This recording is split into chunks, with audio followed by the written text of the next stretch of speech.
The Eventide wasn't exactly the newest model in the fleet, but she had a certain charm that only a freighter with a perpetual oil leak could possess. Ragna Teague, captain and reigning queen of the sarcastic remark, sat in her seat with the kind of confidence that usually required a stiff drink. "I swear if this ship were any more dependable, I'd have to rename it Irony," she quipped, flicking a switch that may or may not have been important. The crew, a ragtag band of misfits and miscreants, were scattered around the bridge. Sykes, the engineer, was elbow-deep in a panel that sparked more than a magician's finale. "Keep talking, Captain," he shouted over the crackling. "This ship runs on sarcasm, and I think we're in danger of running out," Ragna chuckled. "Then we'd better stock up, 'cause we're about to need it." Outside the viewport loomed an alien ship, sleek and menacing, like a panther ready to pounce on a particularly sarcastic prey. "Incoming transmission," buzzed the comms, a voice that sounded like it was dipped in honey and coated with nails crackling through the speakers. "This is the Galactic Harmony Enforcers. Prepare for inspection and compliance with the Sarcasm ban." "Well, there goes my weekend plans," Ragna said, rolling her eyes so hard she almost saw her brain. "Let's comply before they bore us to death with their regulations."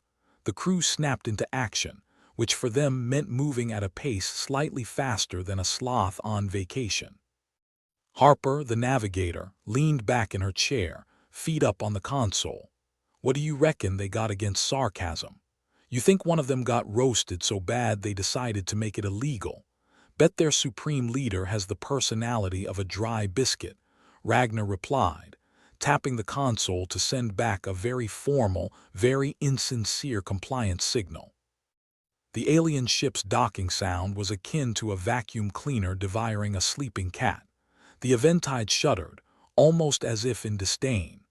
The airlock opened with a hiss, and in walked the Galactic Harmony Enforcers, looking like they'd lost a bet and had to wear their uniforms to a funeral. "Greetings," said their leader, a tall, angular creature with eyes that seemed allergic to humor. "We are here to ensure compliance with the universal ban on sarcasm." Ragna smiled the way a cat smiles at a canary. "Of course," she said, her voice dripping with saccharine sincerity. "We're thrilled to have you here. Absolutely thrilled." The alien's eyes narrowed, sensing the sarcasm but seemingly unable to process it. "You are transporting," he paused, scanning the manifest with the enthusiasm of a tax auditor. "Tritanium ore. The finest in the galaxy," Ragnar replied. "Mind it myself," she added with a wink that could only mean trouble. "Your compliance will be rewarded," the alien droned, clearly unaware of the concept of sarcasm as it sailed over his head like a low-flying spaceship. Harper leaned over to Sykes, whispering with the subtlety of a foghorn, "I wonder if they know they are less interesting than an interstellar traffic report." Sykes snorted, trying to suppress a laugh that threatened to escape like a rebellious teenager. The aliens, oblivious to the crew's irreverence, continued with their inspection, checking boxes and making notes with the fervor of bureaucrats everywhere. Ragna watched them, a smirk playing on her lips. "You know," she said loud enough for the whole bridge to hear, "if I'd known we'd have guests, I would have cleaned up the place. Or at least hidden the really embarrassing stuff." The leader of the enforcers paused, scanning her with those inscrutable eyes. "Your remarks are noted," he said, sounding like a robot trying to understand Shakespeare. "Oh, I'm sure they are," Ragnar replied, her tone as sharp as a knife in a dark alley. "Noted right in the file marked hopeless cases." The alien seemed to consider this, then turned back to his work, either too confused or too bored to continue the conversation. Sykes leaned over to Ragna, his voice low. "You reckon we could fit an alien in the airlock and accidentally hit the eject button? I'd pay to see that," Harper chimed in, spinning her chair lazily. "But then again, they'd probably just fine us for littering." The inspection dragged on, each minute feeling like an eternity in purgatory. The enforcers moved through the ship, scrutinizing every corner, missing the point that the crew was about as compliant as a cat on a leash. Finally, the inspection concluded, and the leader returned to the bridge, his face as expressive as a brick wall. "You will receive a report of your compliance," he announced. "Oh, goody," Ragna said, clapping her hands with exaggerated enthusiasm. "Nothing makes my day like paperwork." Ignoring the sarcasm, the enforcers filed out, leaving the ship as abruptly as they had arrived. The airlock sealed shut behind them, and the crew was left with a silence that seemed almost heavy with disbelief. "Well," Harper said, breaking the silence with a grin, "that was fun. Let's never do it again." Ragna leaned back in her chair, letting out a breath she hadn't realized she was holding. "I swear dealing with them is like trying to have a conversation with a brick wall. A very dull, humorless brick wall. At least bricks don't make you fill out forms," Sykes added, wiping his hands on a rag that did little to improve their cleanliness. The crew shared a laugh, the kind that comes from relief and shared suffering. Outside, the alien ship disengaged, floating away like a bad memory. Harper turned the ship back on course, fingers dancing over the controls. "So, where to next, Captain?" Ragna tapped her chin, considering. "Let's head for the nearest spaceport." "I think we could all use a stiff drink, and a reminder that sarcasm is still alive and well somewhere in the universe." As the Eventide powered up, the stars outside seemed to twinkle with a knowing sort of humor, as if they too understood the absurdity of the universe. And maybe, just maybe, they were in on the joke. The ship cruised through the void, carrying its crew of misfits toward the next adventure, ready to take on whatever humorless bureaucrats might come their way. After all, in a universe that had outlawed sarcasm, someone had to keep the spirit of wit alive. And who better than Ragna Teague and her band of irreverent rebels? As the ship surged forward, engines humming with a comforting sort of discord, Ragna couldn't help but smile. "They can ban sarcasm," she said to no one in particular, "but they can't take away our humor. Not while I'm captain of this rust bucket." Outside, the stars continued to twinkle, like 1,000 tiny conspirators in on the galaxy's best-kept secret. That in the end, humor might just be humanity's greatest rebellion. The Eventide drifted through the dark expanse of space like a stubborn mule, defying the alien ship that floated nearby, all sleek and imposing like a bouncer at a galactic nightclub. Ragna Teague, despite her earlier bravado, felt the unwelcome tingle of unease. It wasn't often something managed to wipe the smirk off her face, but the Galactic Harmony enforcers were working on it. "Captain," Harper drawled from her navigator's seat, feet still propped up on the console like she owned the place, "I think we've successfully pissed them off. They're pulling maneuvers that make my last relationship look stable." Ragna snorted, but there was a tension in her shoulders that even sarcasm couldn't knead out. "I always knew this ship had a talent for making friends." "Yeah, well, I doubt they're here to invite us to tea," Sykes added, emerging from his corner with a face smeared in something that looked suspiciously like grease, though it could have been anything given the state of the Eventide. Outside, the alien vessel began a slow, deliberate approach. Its intent was clear, like a shark circling its prey, deciding whether to take a bite or just toy with it until it got bored. "What do you reckon they want more than a sarcasm-free universe?" Harper asked, her eyes on the console but her mind clearly elsewhere, probably wondering if she could get away with sneaking a drink on duty. "World peace," probably, Ragna replied, her tone as dry as a Martian dust storm. "But they'll settle for making our lives miserable." The comms crackled to life again, the enforcer's voice smooth and cold.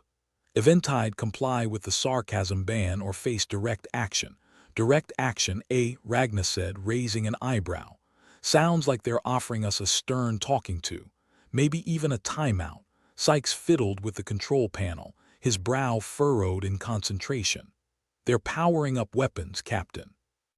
"Looks like they mean business." Ragna let out a breath, the humor slipping just a fraction. "Arm the countermeasures. Let's not make it easy for them." Harper finally swung her feet off the console, her posture straightening as she prepped the ship for whatever came next. "I've got evasive maneuvers ready. Think they'll notice if we accidentally trip over the sarcasm line again?" "They'll notice. Sykes replied, his tone grimly amused. "But I'd pay to see their faces if we do."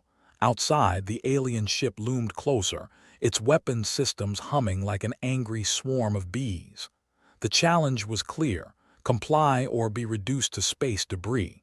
The crew of the Eventide might have been a motley collection of sarcastic misfits, but they weren't stupid. Mostly. Ragnar knew when to bluff and when to fold, and this was looking increasingly like a time to fold, at least until a better hand came along. "All right, everyone," she said, her voice carrying the authority of a captain who'd faced down worse than bureaucratic aliens. "Let's try not to antagonize them until we're sure we can get away with it." Sykes smirked. "Always knew you had a plan, Captain. Even if it involves not mouthing off for once. It's a new strategy I'm trying," Ragnar retorted, her eyes never leaving the alien ship. "Called not getting blown to bits." The Eventide's engines hummed to life, the ship responding to Harper's deft touch like a well-trained dog. It was a comforting sound, even as the alien ship continued to close in. "They're hailing us again," Harper reported, her fingers flying over the controls, sounding more annoyed than ever. "Probably didn't get the memo about us not being morning people." Ragnar leaned back in her chair, forcing herself into a casual sprawl. "Put them through. Let's hear what they have to say before they start shooting." The comms crackled, and the familiar voice of the enforcer leader filled the bridge. "Eventide, this is your final warning. Comply with the sarcasm ban or face consequences." Consequences, Ragnar mused aloud, her eyes narrowing at the word. "Guess they really don't like our style." "Who knew they were such critics?" Harper chimed in, rolling her chair back and forth with a lazy push of her feet. Ragnar tapped her console, sending back a response she hoped sounded more sincere than sarcastic. "Understood, enforcers. We're adjusting our approach." The pause from the enforcers was telling, a moment where Ragnar could practically hear them trying to parse sincerity from sarcasm. If they weren't careful, they might sprain something. "Very well," came the response, grudging and cautious. "Maintain compliance." The channel closed, leaving the crew with the silence of a ship that had narrowly avoided a very unpleasant encounter. "Smooth," Captain Sykes said, his lips twitching with restrained laughter. "Think we could get that in writing? I'd love to frame it, the day we didn't get blown up." "It's a start," Ragnar replied, the tension easing from her shoulders. "But don't get too comfortable.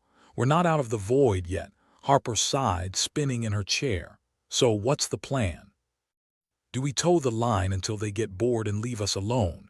"If only it were that simple," Ragnar said, her tone wry. "But yeah, for now, let's fly casual. And hope they don't notice we're naturally inclined to sarcasm like a salmon to a stream." The alien ship hung in space, a constant reminder of the thin line they walked. Ragnar couldn't shake the feeling that this was far from over, that the enforcers were just waiting for them to slip up. "You know," Sykes began, a wicked grin spreading across his face, "if they want a sarcasm-free universe, they're going to have to ban humans entirely." Ragnar chuckled, unable to deny the truth of it. "True. But until they do, we'll just have to keep reminding them why we're the galaxy's best comedians." The crew settled back into the routine of space travel, each with tasks that were mostly just distractions until the next crisis hit. Harper kept the Eventide on its course, fingers tapping out a rhythm on the console that was almost musical. Sykes disappeared back into the bowels of the ship, muttering about repairs and possible improvements that might stop the perpetual oil leak. Maybe, if they got lucky. Ragnar remained on the bridge, eyes on the viewport, mind on the next move. The universe might have banned sarcasm, but it hadn't yet managed to quash the human spirit. That, she decided, was something worth fighting for. The alien ship shadowed them, a constant reminder of the threat, a reminder that compliance was not just a suggestion but a necessity. And as much as Ragnar hated the idea of playing by someone else's rules, she knew there was more at stake than her pride. "Harper," she said, breaking the silence with a voice that was both command and comfort, "keep us on course. We're heading for the nearest spaceport." "Time to lay low for a bit," "Roger that, Captain," Harper replied, her voice carrying the same casual confidence that Ragna appreciated more than she let on. "I'll keep us off their radar." The Eventide powered forward, engines humming with a familiar rhythm, a song of resilience, of defiance, of survival. The stars outside twinkled like 1,000 conspirators, each one a tiny beacon of hope in a universe that seemed determined to quash it. Ragna leaned back, allowing herself a rare moment of peace. The galactic harmony enforcers might have them in their sights, but for now, they were alive, they were together, and they were still capable of laughter, even in the face of a universe that had seemingly forgotten how. As for the enforcers, they were just one more challenge in a long line of them. And if there was one thing Ragna Teague and her crew knew how to handle, it was a challenge. With a crew like hers, every day was an adventure, a chaotic, unpredictable, and utterly hilarious adventure. And that, Ragna mused with a small smile, was the best kind of life to live, sarcasm ban or not. The Eventide's ambience was just shy of a funeral wake, draped in tension, and the stinging aroma of recycled air. Ragna Teague leaned against the console, her face a study in grim determination sprinkled with the occasional twitch of irreverence. The galactic harmony enforcers were still out there, lurking like a bad hangover, and if the crew didn't watch their step, they'd soon have more than a migraine to worry about. "Sykes," Ragna called, her voice sharp enough to cut through the static-filled silence. "Got any bright ideas on how to avoid becoming interstellar roadkill?" Sykes emerged from the shadows of his greasy corner, a half-chewed piece of wiring clamped between his teeth. "Well, if you consider running like hell a plan, then yeah. Loads of ideas." Harper snorted from her perch at the navigator's station. "Running isn't a plan, it's a lifestyle. I've been doing it since my ex decided they wanted to find themselves." Ragna chuckled, though the humor was as thin as the air in the Eventide's leaky vents. "We're going to need more than fast reflexes and sarcastic retorts to outwit these bastards. How about sarcasm as a weapon?" Harper suggested with a wry grin, fingers tapping a rhythm against the console. "Send 'em messages so dripping with irony they'll short-circuit trying to compute them." Ragna paused, a spark of mischief igniting in her eyes. "That's not the worst idea I've ever heard. Maybe we can use our natural talent for being smartasses to buy us some time." Sykes raised an eyebrow, wiping the grease from his hands onto his already filthy jumpsuit. "You really think that'll work?" "I mean, they're already on edge because we exist. You'd think they'd have sarcasm filters or something. If they did, they'd have shut us up by now," Ragnar replied. "But until they level up their understanding human skill, we might just be able to keep them guessing long enough to make our escape." Harper nodded, already drafting a message in the ship's comm system. "How about this for starters? Dear enforcers, we're sorry we can't comply with the sarcasm ban. We've tried, but our software keeps crashing. Please advise." A snort of laughter escaped Sykes, and even Ragna couldn't suppress a smirk. "Perfect. Send it. Let's see if we can buy ourselves a bit more time to plot our next move." The message zipped through the void, a beacon of defiance masquerading as compliance. It was ridiculous, of course, but in the ridiculous lay their only hope. The aliens might have the upper hand in technology and firepower, but humor, that was a uniquely human domain. The enforcer's response was swift, crackling over the comms with all the warmth of a glacier. "Eventide, your compliance is not optional. Cease attempts to circumvent regulations or face immediate action. Seems our charm offensive isn't winning any hearts," Harper commented dryly as she scanned the readouts for the alien ship's position. "What now, Captain?" Ragna tapped her chin thoughtfully. "We keep them busy." "Send another message, something about how we're considering a course in alien etiquette, but it's on backorder." Harper's fingers flew over the keys as she composed the latest missive, her smile a bright, wicked thing. "On it. Let's overload their sarcasm circuits." As Harper sent the message, Ragna focused on the tactics panel. The enforcers were slowly closing the distance between their ships, like a cat stalking a particularly annoying mouse. It wouldn't be long before they decided patience was overrated and opened fire. "Sykes, how are the countermeasures looking?" Ragna asked, her voice laced with a seriousness that belied the levity of their earlier conversation. "Jury-rigged at best," Sykes admitted, his tone almost apologetic. "We've got a few tricks left, but they're not going to hold up against sustained firepower." "Then we need to turn their attention elsewhere," Ragna said, her mind working through their limited options. "Harper, plot a course for the nearest asteroid field. If we can't outrun them, we can at least make them work for it."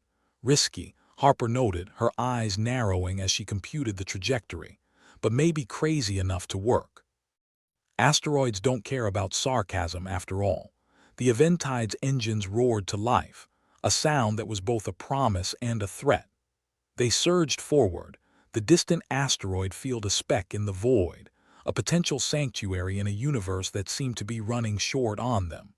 The alien ship pursued, relentless and tireless, its weapon systems humming like a disgruntled hive on the verge of swarming.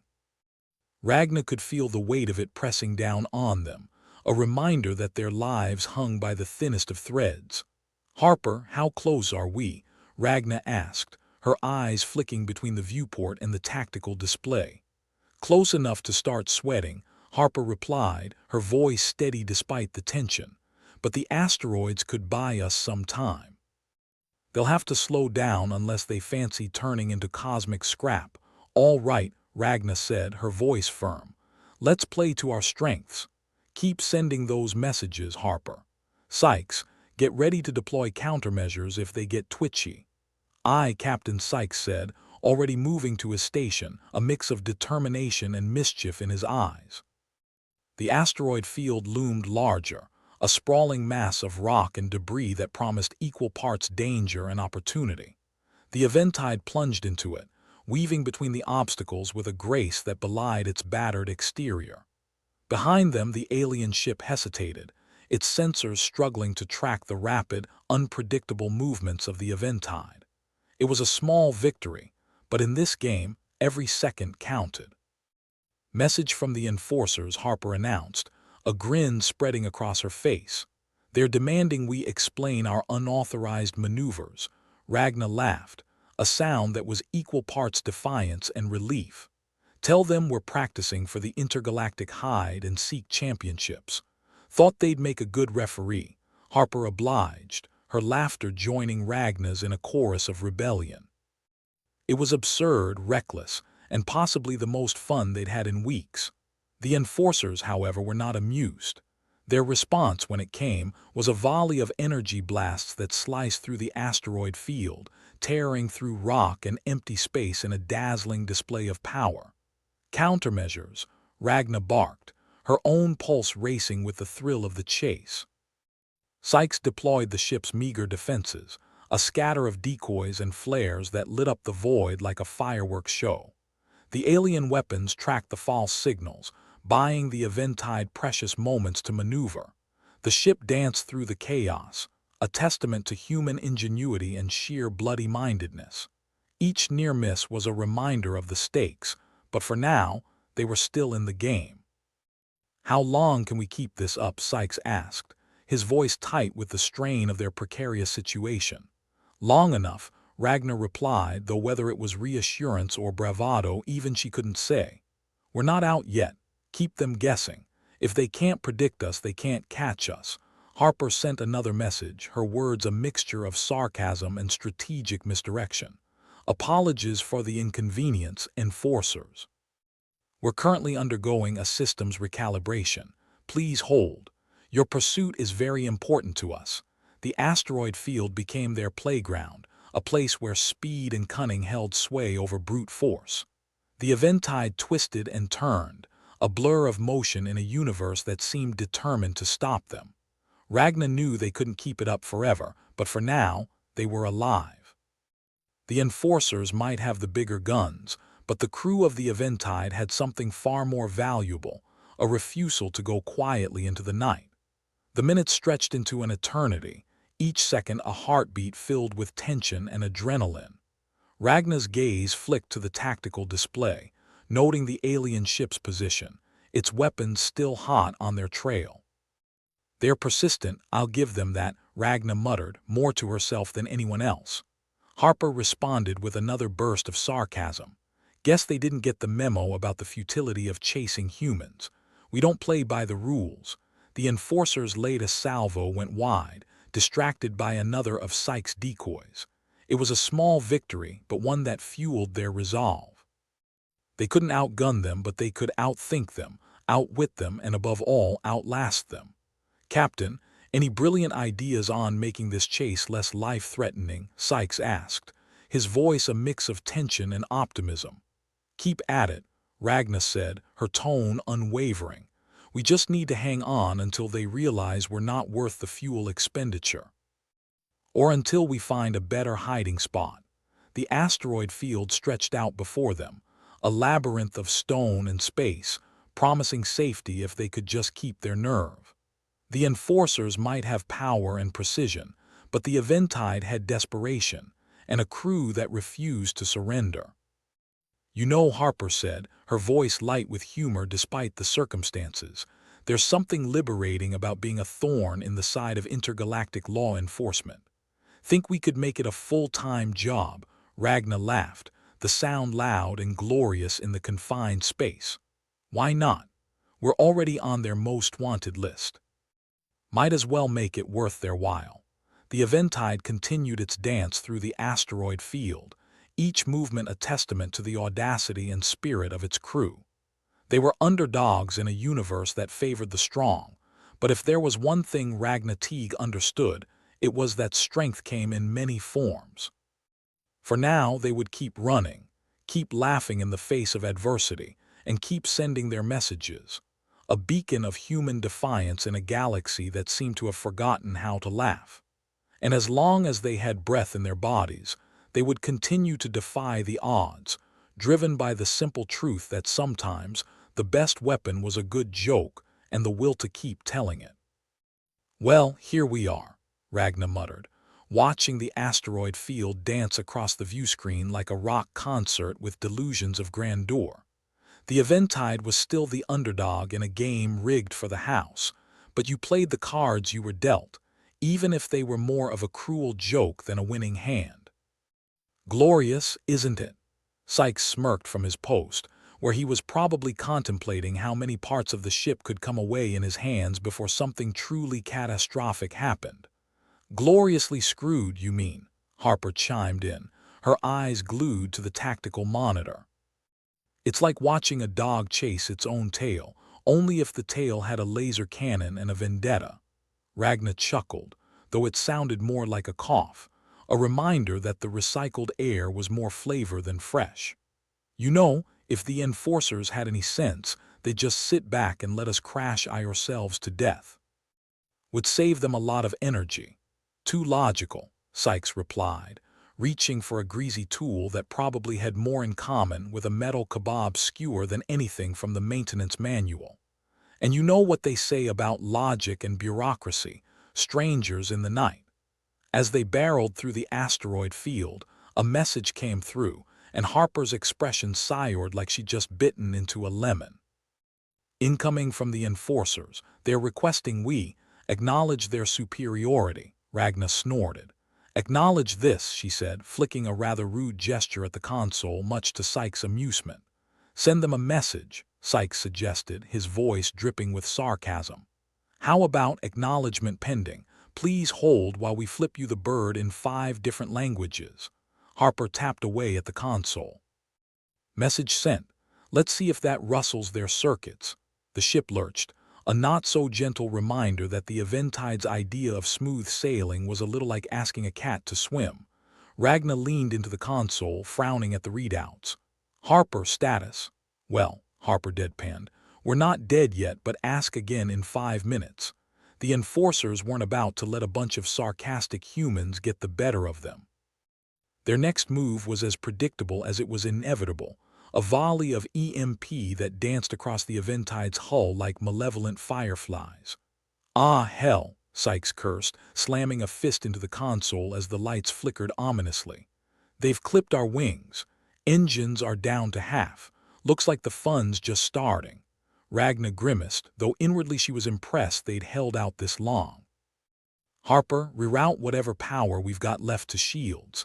If they get another hit like that, we might as well start preparing our surrender speeches. Already on it, Captain, Harper replied, fingers a blur over the console. But don't expect miracles. We're running on fumes and good intentions. The situation was bad enough without the added complication of betrayal lurking like a viper in the shadows. But Ragna had learned long ago that trust was often more fragile than the hull of an old freighter under enemy fire. "Captain," Sykes called, his voice lower, more serious.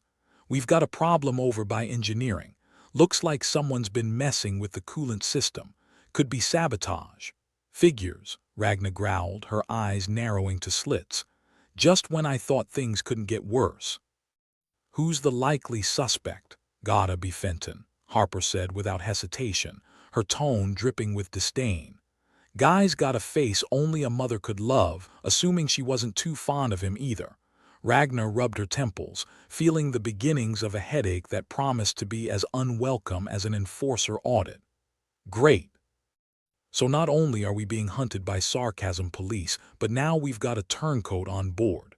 Think we should have a little chat with our dear friend Fenton?" Sykes asked, a menacing glint in his eye that suggested chat might be the diplomatic term for what he had in mind. Ragna nodded. "Yeah, let's go see what excuses he can pull out of his ass. Harper, keep an eye on our unwanted guests. Shout if they get too close." "Will do," Harper replied, already turning her attention back to the tactical display. "And if we're lucky, maybe they'll crash into an asteroid and save us the trouble." Ragna and Sykes made their way through the cramped corridors of the Eventide, the ship groaning around them like an old man with arthritis. They found Fenton in engineering, his back to them as he fussed over a panel with all the subtlety of a bull in a china shop. "Fenton," Ragna said, her voice carrying an edge sharper than Sykes' favorite wrench.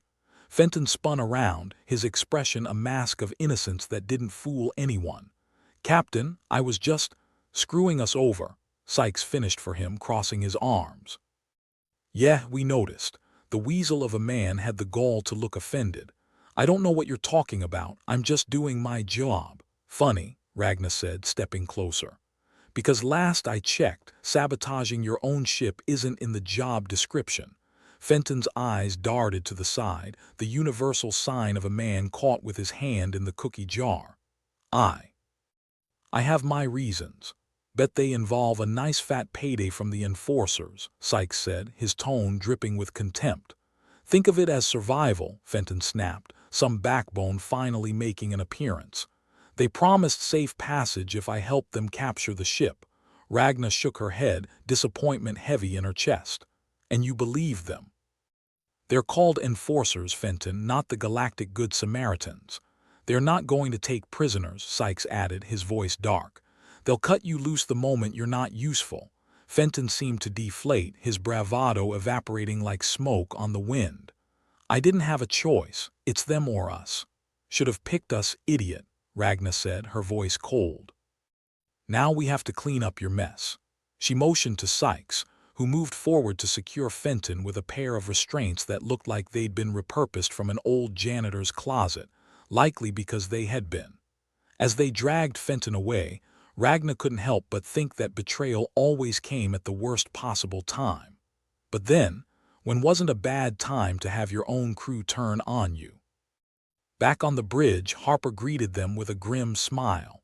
"Miss anything interesting?" "Just Fenton's audition for the role of biggest idiot on the ship," Sykes said, depositing their prisoner unceremoniously in a corner. "How are the enforcers?" Ragna asked, hoping for some good news, though she knew better than to expect it. "Still breathing down our necks," Harper replied. "But they are playing it cautious. Probably don't want to smash up their shiny ship on the asteroids. At least we can count on their self-preservation," Ragna muttered. "We're going to need more than luck to get out of this." Sykes took his seat, eyes darting over the displays. "Well, if it's any consolation, they're not getting any closer. Yet."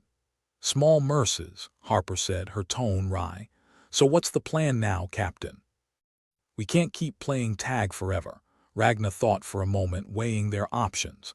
We keep them on their toes, use the asteroids to our advantage, and if all else fails, we ram their ship and hope we survive the crash. The bridge fell silent, each of them contemplating the grim reality of their situation. The enforcers were relentless, a constant shadow over their every move. And with a traitor in their midst, trust was as scarce as breathable air. Harper broke the silence with a snort. You know, if this was a movie, we'd have some kind of miracle weapon or a last-minute rescue. Too bad we're stuck with reality. And an old freighter that's held together by duct tape and sarcasm, Sykes added with a grin.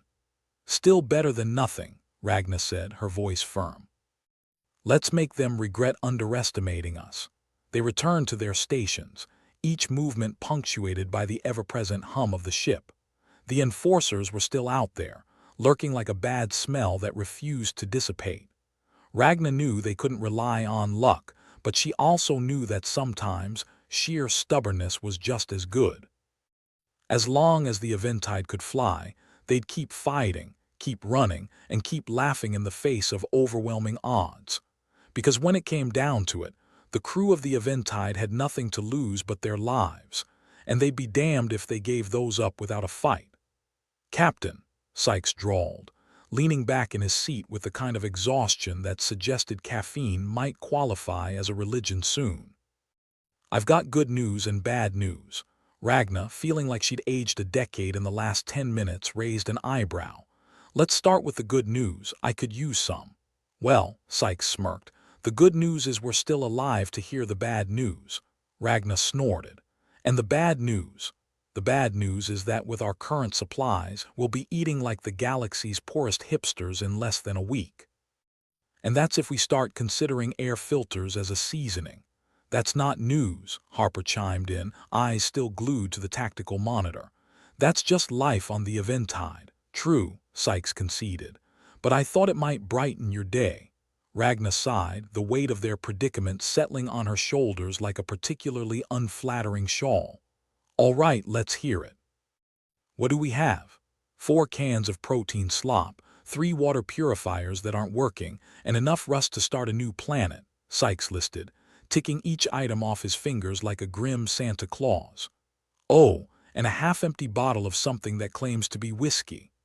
That whisk is more like industrial cleaner, Ragna muttered, recalling the time she'd tried it and felt her insides revolt in protest. Beg to differ, Sykes said. I'd say it's more like rocket fuel, Harper chuckled. Good thing we might need some of that to get the engines back up to spec. Speaking of engines, Ragna said, rubbing her temples again, any chance we're going to get them running before we turn into a long-term piece of space debris? Not unless we grow some angelfish gills, Harper replied. EMP fried half the circuits, and the rest looked like they were put together by blindfolded monkeys. Sounds about right for us, Ragna muttered. All right, any ideas on how we get out of this hellhole? Harper shrugged. We could ram the enforcers and hope their ship's insurance covers idiocy. Great, Ragna said, rolling her eyes. We'll add that to the list of terrible last resorts. Sykes leaned forward, a gleam in his eye. Actually, Captain, there might be something. Ragna looked at him, not daring to hope. Do tell, Sykes, I'm all ears. Well, while you were all busy praying to whatever gods pilots pray to, I was fiddling with their last communication, Sykes said, tapping his console with a flourish. And, Harper prompted, leaning in. And it seems our enforcer friends are not exactly the tech wizards they claim to be, Sykes said with a grin that could only be described as maniacal.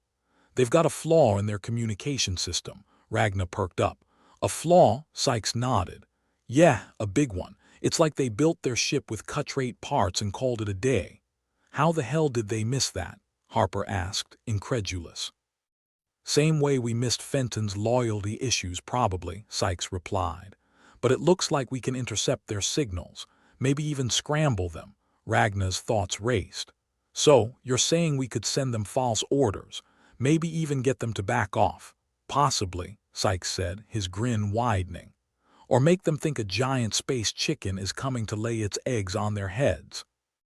Whatever tickles your fancy, Ragna, Harper said, her voice suddenly serious.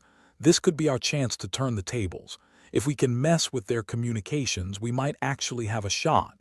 Not just a shot, Ragna corrected, feeling a sense of determination she hadn't felt in days. We might have a fighting chance. Sykes drummed his fingers on his console, eyes alight with mischief. I always did love a good pratfall, especially when it's happening to someone else. Ragna nodded, her own smirk forming. All right, let's rewire their day. Sykes, think you can handle it? Sykes gave her a mock salute. Consider it done, Captain. Harper, ever the realist, raised an eyebrow. And if it doesn't work, then we ram them as planned, Ragna replied, a dark humor threading her words. And hope they don't sue us for property damage. The crew busied themselves with the task at hand, each of them aware of the stakes. The eventide creaked and groaned around them, a chorus of complaint only outmatched by its crew. But if there was one thing Ragna had learned in her years of captaining this old freighter, it was that adversity was just a fancy word for another day in the life. Hey, Sykes called out, his voice carrying a note of excitement. I'm in. Let's see how these enforcers like a taste of their own medicine. Ragna watched as he tapped a few keys, her heart thudding in her chest with a mixture of anxiety and anticipation. The tactical display flickered, the alien ship's signature blurring like a mirage. Did it work? Harper asked, her voice a touch breathless. Sykes grinned. Oh, they'll be chasing ghosts for days. Ragna let out a breath she didn't know she'd been holding. All right, let's not get cocky. We need to make this count. Harper met her gaze, a fierce determination in her eyes. Let's give them hell, Captain. With renewed focus, they worked together, each of them contributing to the grand illusion that would, hopefully, buy them some much-needed time. Harper monitored the enforcer's ship, noting every shift and maneuver as their communications went haywire. They're getting twitchy, Harper reported, not without satisfaction. Good, Ragna said. The more paranoid they are, the better for us. Sykes was a blur of motion as he cycled through the communications jammer he'd cobbled together from various pieces of salvage and ingenuity. We'll have them thinking they've wandered into a den of angry space bees. Space bees? Harper asked with a skeptical smile. Hey, it's a thing, Sykes replied defensively. Mostly in the fever dreams of pilots who've had too much industrial cleaner whiskey. The tension on the bridge lifted slightly, each laugh, each sarcastic remark, a small rebellion against the odds stacked against them. For the first time in what felt like forever, they weren't just surviving, they were fighting back. Keep an eye on their movements, Ragna ordered, glancing at the tactical monitor. And let me know if they start getting too close for comfort. Will do, Harper said, her finger poised over her console like a gunslinger in a standoff. The enforcer's ship loomed on the display, still a threat, but now one that wasn't as invincible as it seemed. Ragna felt a flicker of hope spark within her, small, fragile, but there nonetheless. Captain, Sykes said, breaking her reverie. We've got a problem, Ragna's heart sank. Of course we do, what's wrong now? The enforcers aren't the only ones picking up on our little trick, Sykes said, his expression serious. Someone else is listening in. Ragna's brow furrowed. Who? Can't say for sure, Sykes replied, frustration tinging his voice. But it's someone with a better setup than ours. They're piggybacking on our signal. Ragna's hope flickered, teetering on the edge of extinction. Can you trace it? Working on it, Sykes said, his fingers flying over the keys with renewed urgency. But if they are smart, they'll cover their tracks. Damn it, Ragna muttered, glancing at Harper. Keep us moving. Last thing we need is another enemy breathing down our necks. Harper nodded, adjusting their course with the barest of nudges. We're already running on fumes, Captain. We're going to need another miracle soon. Well, we've got one in the works, Ragna said, gesturing to Sykes. Let's just hope it's not a one-time deal. The minutes ticked by, each one feeling like an eternity as they waited, watched, and hoped against hope that their desperate gamble would pay off. The enforcer's ship jerked and wobbled on the screen, a dance of confusion that mirrored the chaos on board. Got it, Sykes exclaimed, a triumphant note in his voice. Trace is up. Whoever's eavesdropping, they're not far. Ragna felt the first stirrings of a plan forming, a tenuous thread of strategy that might, if they were lucky, turn the tide in their favor. Can we use it to our advantage? Sykes met her gaze, a slow grin spreading across his face. Oh, Captain, you know me, of course we can. Harper glanced between them, her curiosity piqued. What are you two plotting? Something suitably dastardly, Ragnar replied, her confidence returning. Sykes, can you make their signals look like Iors? Already on it, Sykes said, his hands moving with expert precision. We'll give them a taste of their own confusion. Let's make sure they don't forget it, Ragnar said, her eyes alight with the kind of determination that felt like coming home. With their course set and their plan in motion, the crew of the Eventide braced themselves for what lay ahead. The enforcers, the eavesdroppers, and the unforgiving void of space, all formidable adversaries but not insurmountable, not when they had each other. As they worked, the familiar creaks and groans of their ship seemed to blend into the symphony of their efforts, a chaotic harmony that was uniquely theirs. They were tired, bruised, and running on borrowed time, but they were also tenacious, clever, and most importantly, alive. In the vast emptiness of space, hope was a rare commodity, but it was also one that refused to die, no matter how grim the situation. And as long as they had even the faintest glimmer of it, they would keep fighting, keep laughing, and keep defying the odds. Together, they were the crew of the Eventide, cynical, irreverent, and more than a little stubborn. But above all, they were survivors. Ragna Teague stood at the helm of the Eventide, the battered freighter that had become as much a part of her as her own dry wit. Her fingers drummed a nervous tattoo on the arm of her chair. The view through the ship's grimy viewports was the usual mix of nothingness and potential disaster, with asteroids swirling around like celestial drunks at a cosmic kegger. "All right," Ragna announced, her voice a mix of resolve and exasperation. "We've got a plan that hinges on a bunch of half-baked assumptions and a dash of blind luck." So just another Tuesday on the Eventide. Harper gave her a sidelong glance from the tactical monitor, where she was pretending to take her duties seriously. "You make it sound like we actually have a plan, Captain." "Well, I find that believing in the illusion of a plan helps stave off the existential dread," Ragnar replied, her grin all teeth and bravado. "Sykes, how's our little radio show coming along?" Sykes, who was hunched over his console like a mad scientist with caffeine jitters, looked up with a gleam of mischief in his eyes. "We're broadcasting the interstellar equivalent of a clown parade. If this doesn't confuse the hell out of them, nothing will." "Perfect," Ragnar said, leaning back. "Because the last thing we need is for them to realize that we're just a bunch of spacefaring clowns ourselves," Harper snorted. "Speak for yourself, Captain. I've always considered myself more of a jester than a clown." "Semantics," Sykes interjected. "But semantics that might just save our hides."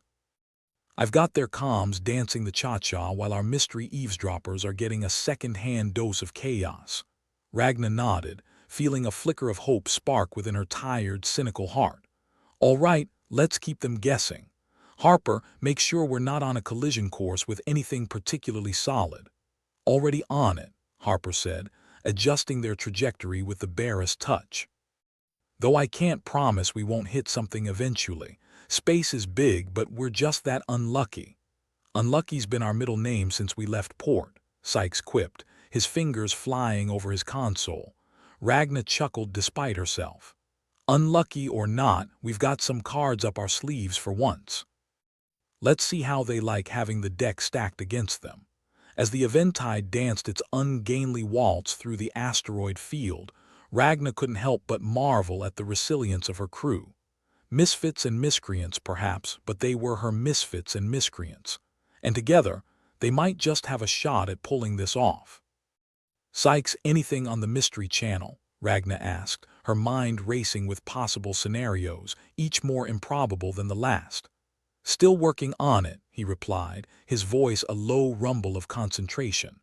"Whoever's listening in, they're good at keeping their tracks covered, but not good enough for all Sykes here." "Let's hope so," Harper said, her eyes flicking from the monitor to the viewport and back again. Otherwise, we're gonna have more company than we'd like. Ragna felt the weight of command pressing on her shoulders like a physical thing. Just keep us in one piece, Harper. That's your only priority. Well, that and making sure Sykes doesn't blow us up with his tinkering. No promises, Sykes said with a grin that was more teeth than humor. The air on the bridge was thick with tension and the smell of recycled air, each breath a reminder of how precarious their situation was. But beneath it all, there was a current of determination, a gritty, stubborn defiance that refused to be snuffed out. "All right, listen up," Ragna said, her voice cutting through the silence like a knife. "We've got an advantage, but it won't last long. Sykes, you keep their comms tangled until their heads spin." "Consider it done," he replied, a touch of pride in his voice. "Harper, keep your eyes peeled for any surprises. The last thing we need is to be blindsided by another patrol." "You got it, Captain," Harper said, her fingers dancing over the controls with practiced ease. Ragna took a deep breath, her mind a whirl of possibilities and risks. "And me? Well, I'll just keep pretending I know what I'm doing until the universe catches on."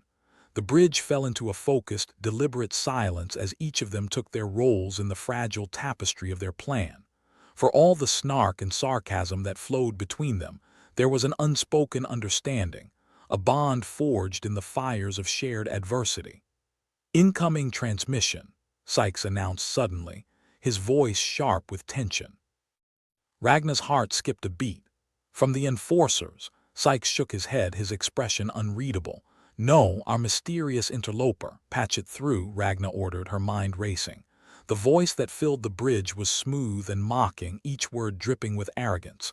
"Greetings, Eventide. I must say your little charade is quite entertaining, but I'm afraid the show is over." Ragna's jaw clenched. "And who might you be?" "Another enforcer hoping to enforce a ban on our fun." A laugh echoed through the comms, rich with condescension. "Let's just say I'm a connoisseur of chaos and your antics have caught my attention, but playtime is over. Surrender, and perhaps I'll let you keep your ship." Ragna glanced at her crew, each of them meeting her gaze with steely determination. "Sorry, but we've never been big on surrender. It's bad for morale." The voice chuckled again. "Suit yourself. Just remember you had a choice." The transmission cut out, leaving an ominous silence in its wake. Harper broke it first. "Well, that was cheery. Any idea who our mysterious friend is?" "No clue," Sykes replied, frustration etched on his face. "But they've got a setup that rivals the enforcers. We're dealing with someone who knows how to play the game." Ragna took a deep breath, her decision made. "Then we play harder. Sykes, crank up the interference. Make their toys turn against them." "On it," Sykes said, his fingers flying over the controls. "Harper, keep us out of their line of fire," Ragna continued, her voice steady despite the storm raging in her mind. "You got it," Harper replied, her focus unyielding. The Eventide shuddered as it banked sharply, the aging ship protesting the maneuver with every creak and groan of its battered hull. But Ragna knew her crew, knew her ship, and she knew that they'd survive this. Somehow. "All right, let's see if we can outlast them," Ragna said, her eyes fixed on the tactical display where the enforcers and their new friend played an intricate game of cat and mouse. Sykes worked his magic, his console a blur of lights and sounds as he scrambled their adversaries' communications, the cacophony a symphony of confusion. "How's it looking, Sykes?" Ragna asked, her heart thudding in her chest like a war drum. "Like a fireworks show in a lunatic asylum," Sykes replied, his grin never faltering. "They're stepping all over themselves." "Good," Ragna said, her own smile surfacing. "Let's keep it that way." Time stretched on, each minute an eternity as they danced on the edge of disaster, their tenuous advantage slipping with every heartbeat. But they held on, driven by the shared knowledge that giving up was not an option. "Captain," Harper called, her voice cutting through the tension like a lifeline, "they're starting to catch on. We need to act now." Ragna nodded, her mind racing with possibilities and contingencies. "All right, let's give them a taste of their own medicine." She turned to Sykes, a wicked gleam in her eye. "Can you make it look like they're firing on each other?" Sykes looked at her, a slow grin spreading across his face. Captain, you read my mind. Harper, get ready to move, Ragna said, her voice steady despite the chaos. We're going to make them regret ever crossing paths with us. With a flourish that spoke of years of experience in the art of making things go boom, Sykes unleashed a wave of chaos upon their unsuspecting foes, the Enforcer's sleek ship and their mysterious ally suddenly at odds with one another. Harper now, Ragna commanded, her heart pounding in her chest. The Eventide surged forward, its engines roaring in protest but responding nonetheless, threading the needle through the chaos with a deftness that belied its age. As the Enforcers and their erstwhile ally scrambled to regain control, the Eventide slipped through, a ghost in the machine, untouchable and unstoppable. Captain, Sykes said, his voice a low rumble of satisfaction. We did it. They're too busy dealing with each other to notice us. Ragna let out a breath she hadn't realized she'd been holding, a grin spreading across her face. Then let's get the hell out of here before they figure it out. The Eventide creaked and groaned like an old warhorse, but it pressed on, slipping through the asteroid field with a grace that belied its battered exterior. And as they left their enemies behind, Ragna felt a swell of pride in her crew, their resilience, and their unyielding determination. For all their flaws and foibles, they were survivors, each of them a testament to the indomitable spirit that refused to be crushed by the weight of the universe. And as long as they had each other, they would keep fighting, keep laughing, and keep defying the odds. Together, they were the crew of the Eventide, cynical, irreverent, and more than a little stubborn. But above all, they were unbeatable. The Eventide drifted like a drunken barfly through the asteroid field, its engines wheezing with the strained dignity of a retiree forced back into service. Ragna sat slumped in her captain's chair, the weight of command a familiar, grudging companion. Her crew, Harper, who could read a tactical monitor like a priest reads portents, and Sykes, whose idea of a plan was akin to a monkey playing chess, were similarly engaged in their usual banter and barely controlled chaos. "Hey, Captain," Sykes called, his fingers dancing over the controls like he was playing a particularly aggressive concerto on an old harpsichord. "I've got their comms looking like a cat's cradle after a toddler's tantrum. It's beautiful chaos." "Lovely," Ragnar replied, not bothering to hide her sarcasm. "Now make sure that chaos doesn't end with us as space debris, yeah," Harper snorted, eyes glued to her tactical monitor. "Wouldn't be the first time we've had to dodge our own mishaps, would it?" "Point taken," Ragna conceded, stretching out the kink in her neck. It was a small comfort knowing that if the universe wanted them dead, it would have to work a hell of a lot harder. "Sykes, any chance you can start a fight between our new friends and the Enforcers?" "Consider it done," Sykes replied, a manic grin stretching across his face. His fingers flew over the console, and Ragna could almost see the gears turning in his mind, each one slightly out of sync, yet somehow creating a mad kind of genius. The Eventide shuddered as a volley of energy shot past them, the alien ships turning on each other like feral dogs in a pit. Ragna watched the tactical display, a grim satisfaction replacing her earlier tension. "Nice work, Sykes." Ragna's voice was steady, even as the adrenaline coursed through her veins. "Harper, get us in position. Let's see if we can't convince our new friends that they are better off shooting each other than us." Harper tapped her controls with precision, the ship weaving through the chaos like a seasoned pickpocket through a crowded street. "If we don't get blasted first, I'm buying everyone a round of that rocket fuel we call whiskey," she said. "Feeling optimistic, are we?" Ragna quipped, unable to suppress a smirk. "More like delusional," Harper replied, pulling the Eventide into a sharp turn. But hey, fortune favors the idiots. The bridge was alive with the low hum of machinery, the flicker of controls casting an eerie, strobe-like light across their faces. Ragna felt the weight of the moment, the knowledge that their lives were balanced on a knife's edge. "Captain," Sykes interrupted, a note of urgency in his voice, "the Enforcers are trying to re-establish control. I can keep them tangled a little longer, but we need to act fast." Ragna nodded, her mind racing with possibilities. All right, time to use the weapon they never saw coming. Sarcasm. Harper chuckled dryly. Think it'll work? I hear those enforcers have the sense of humor of a black hole. Which is exactly why it'll work, Ragna replied, a gleam in her eye. Sykes, patch me through. Channel open, Sykes confirmed, his grin as sharp as a broken bottle. Let's give him hell, Captain. Ragna took a deep breath, her voice steady and laced with irony as she addressed their adversaries. Attention, esteemed Galactic Harmony enforcers. We humbly acknowledge your superiority in making bad life choices and enforcing pointless bans. However, we regret to inform you that your recent attempts at babysitting have been met with less than stellar results.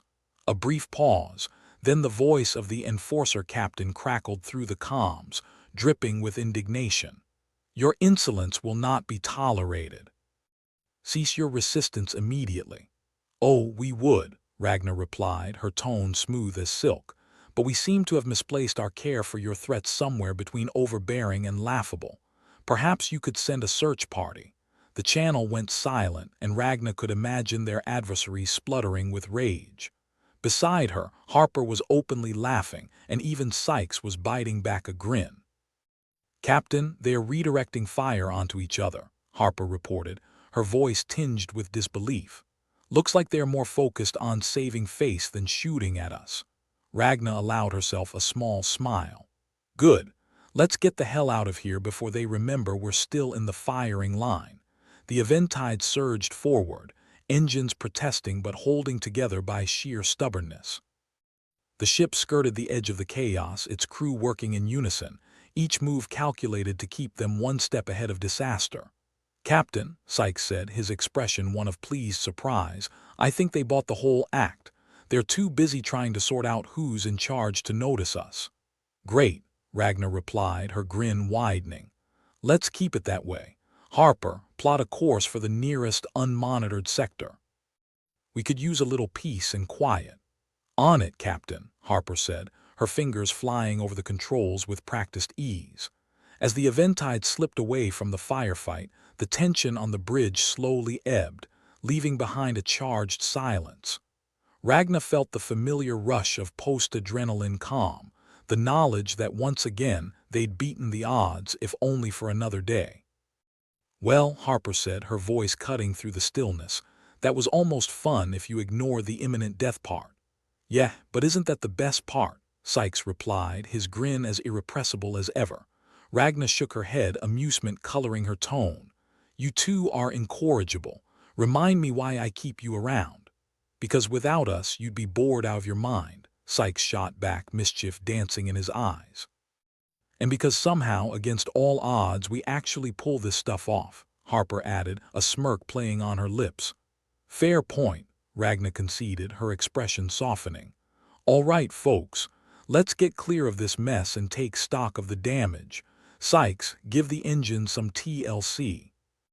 Harper, make sure we're not about to fly into another joyride. You got it, Captain, Harper said, her focus once again on the tactical display. Consider the engines my personal pet project, Sykes added, already turning his attention to the task at hand. The bridge settled into a comfortable rhythm, each of them focused on their duties, their banter a constant undercurrent in the background. For all their bravado and bickering, they were a team, a ragtag, chaotic and fiercely loyal team. Looks like we're in the clear, Harper said, her voice carrying a note of relief. No ships on our tail and we're heading into unmonitored space. Perfect, Ragna replied, leaning back in her chair. Let's keep it that way. Everyone take 5 but stay sharp. I don't trust that this little adventure is over just yet. The bridge fell into an easy silence, the only sounds the muted hum of the engines and the occasional click of controls. Ragna watched her crew, each of them absorbed in their own world, yet always ready to spring into action at a moment's notice. Hey, Captain, Sykes said, breaking the quiet. Next time we run into the enforcers, think we can charge them for entertainment value, Ragna chuckled, shaking her head. Something tells me they wouldn't appreciate our humor. Probably not, Harper agreed, her eyes twinkling with mischief. But then again, it's not like we're in this for their approval. No, Ragna said, a hint of steel in her voice. We're in it to survive. And maybe to make them regret underestimating us just a little. The Eventide sailed through the vast expanse of space, its crew once again proving that in the face of overwhelming odds, a little sarcasm and a lot of stubbornness could go a long way. And as long as they had that, they'd keep fighting, keep laughing, and keep flying. For now, that was enough. Space might be vast and limitless, but the inside of a ship like the Eventide sure wasn't. Imagine cramming an interstellar garbage truck with your closest frenemies, and you've got the general idea. After their recent tango with the Galactic Harmony Enforcers, the crew was in what could politely be termed a celebratory mood. Ragna Teague, the beleaguered captain, leaned against the bulkhead, watching her crew with something akin to pride. Or maybe it was indigestion, given their culinary situation, either was possible. The ship's engines rattled beneath her feet, more like a dying cough than a purr, but they'd gotten this far despite the odds. Surely that deserved a drink. "All right, you lot," Ragna called, her voice carrying over the clatter of makeshift repairs. "Gather round. Time to celebrate the fact that we're not currently vaporized particles." Sykes, the Havocreaker extraordinaire, paused in his tinkering. He'd been wrist-deep in engine parts, which, knowing him, was a dangerous place to be. "Are we breaking into the whiskey, or do I need to scavenge the med bay for something stronger?" "Whiskey it is," Harper quipped, joining them with a bemused smirk. "Assuming it doesn't double as our backup fuel supply." "If it does, we're in deeper trouble than I thought," Ragnar replied, pulling out a battered bottle. Its label had long since peeled away, leaving only a vague warning, "May cause blindness." "Cheers to the poor man's rocket fuel," Sykes said, taking a swig and making a face. "Yep, that's definitely not drinkable." "That's the spirit," Harper said, raising her own glass. "Literally and figuratively." Ragnar raised her glass, the contents sloshing dangerously close to her fingers. "To stupid plans that turn out not to be so stupid after all. And to us, for somehow not being dead." A chorus of cheers echoed around the room, followed by the clink of glasses and the unmistakable sound of something metallic falling off the wall. No one flinched. It was just another day aboard the Eventide. "As much as I enjoy our little death-defying stunts," Harper said, setting her glass down, "I'm thinking the next one involves less shooting and more looting. We've got supplies lower than a snake's belly." "You mean looting like pirates or looting like scavengers?" Sykes asked, eyeing a nearby tactical monitor that had seen better days.